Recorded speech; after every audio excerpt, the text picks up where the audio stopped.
In this video, we're going to learn how to tie a Somerville Bowline Double Column knot. You tie a double column knot anytime you want to bind two single columns, whether that be two wrists, two ankles, maybe a thigh to a chair leg. Anytime you want to bind those two, you're going to use a double column knot.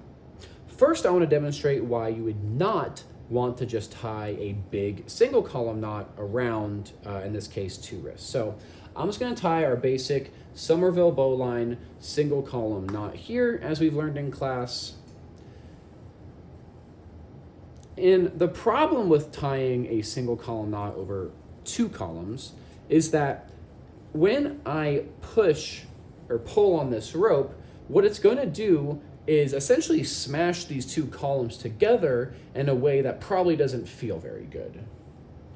Yeah, really, you can see that the rope's really only hitting one of these wrists here, and this one's like not really engaged with the rope at all. That feels really like uneven.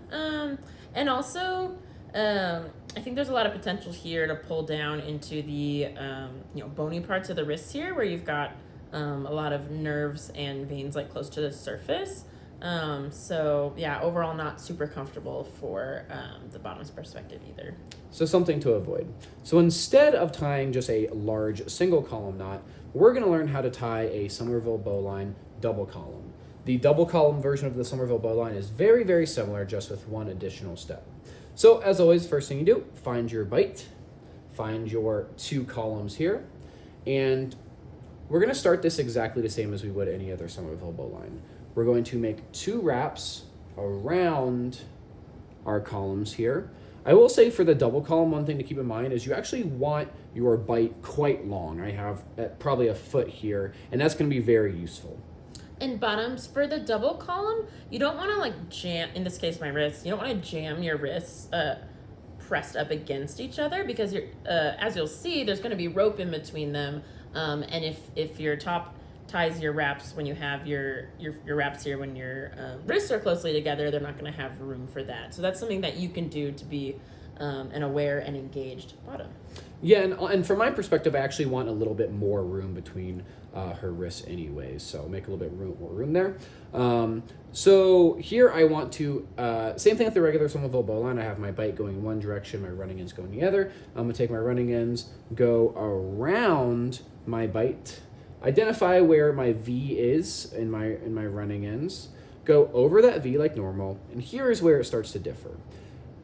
What we're going to do is take our bite and go under both set of wraps. That is the top wraps here and the bottom wraps. We're going to go over both of them and come out on the inside here towards her body. Notice I still have my big loop here from where we went around the bite. I'm going to take my bite and bring it through that loop. Now here is my opportunity. Notice I made this rope, when it goes around both of the wraps here, it makes a bit of a cinch in between here. I can tighten that to bring the wrists a little closer together, or I could leave a little bit of slack there to leave a little bit more room. In this case, I'm gonna make it somewhere in the middle. And now at this point, what I'm gonna do is go take my bite and make another loop, but this time I'm going just around my top wraps here. The very first wrap around, we went over both of them. Here, I'm only going to go around my top one.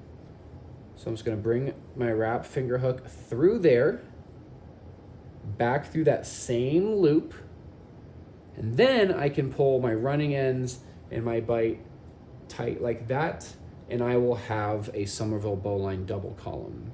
One thing I look for here to make sure I did it correctly is one, that's not collapsing. I can pull on this without it tightening down, but also that I can see that I have my one wrap that goes around both of them and my other wrap here that just went around the top one. This can be used for a lot of things. We can take this running in and attach this, tie this off to a chair leg. I have a chair leg right here, a little bit off camera, but similar idea. You just pull it through the bite here, adjust your tension, and then just make your half hitch. Again, your 4, bring it through there, and I would then have these two wrists secured. And yeah, this is a much safer way when I pull on this and pull tension, it actually pulls from the middle of these wraps opposed to just the outside in a way that engages both of the wrists there and also helps prevent them from smashing together and avoiding any sort of nerve damage there. And now you know how to tie a Somerville Bowline double column.